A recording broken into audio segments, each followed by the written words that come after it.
So I was going to tell you about the story that almost killed my flight instructor, but I said, since we're at Ziglar headquarters, I was going to tell you a sales story. So I'm going to tell you how I sold $60,000 worth of furniture by saying 3 words. Okay? First of all, let me tell you this. When I drive in, I think of some weird thoughts sometimes. So I thought this one time, I wonder what happens to my wife when I tell her I love her. So I got home that night and I said, honey, what happens to you when I tell you that I love you?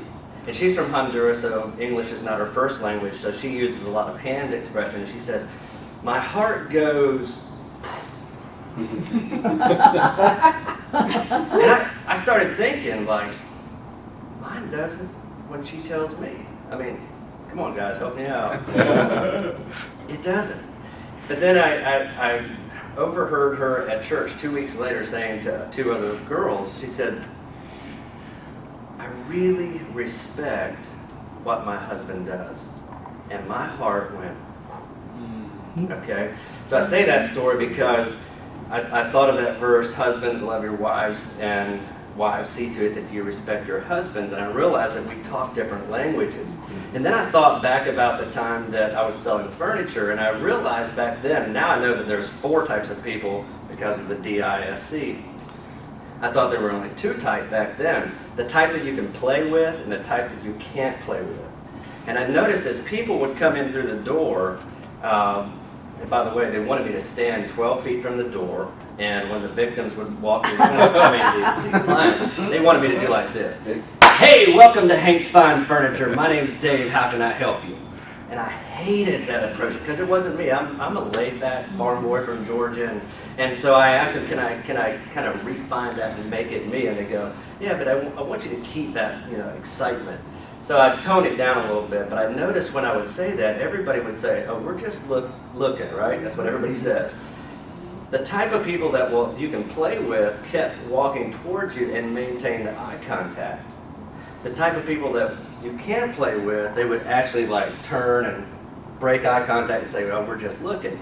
So on this particular day, this husband and wife walk in, and I'm like, hey, welcome to Hank's Fine Furniture. I'm Dave. How can I help you? And the guy puts his hand out in front of me and looks at me and says, we're just looking. And they both turn to a left.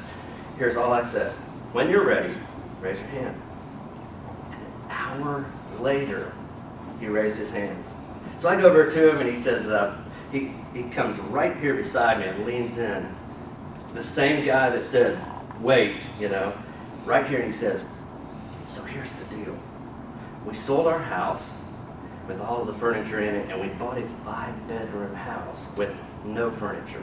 We want that bedroom set, that one, that one, that one. $60,000 worth of sale. Wow.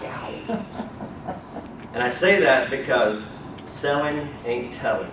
Selling is reading people and communicating it in their style. Now, what would have happened if I would have said, what are you looking for? With the type that you can actually play with, that's what I would do. I'd say, great, what are you looking for? And they said, oh, we're looking for a couch. And they'd be coming right up to me. I'd say, right here they are. And we'd sell them. But the people that broke eye contact, you can't play with them. Those are the S's and the C's. Now I know. And it's important that we communicate in other people's language. Just like when I communicate to my wife, I have to speak love. It's a foreign language. When she communicates with me, she has to speak respect. It's a foreign language to her, but I get it and I feel valued. So how do you make people feel valued? What's your language, and do you know the second language of the other person? Thank you. Very good. Very slowly, the love languages.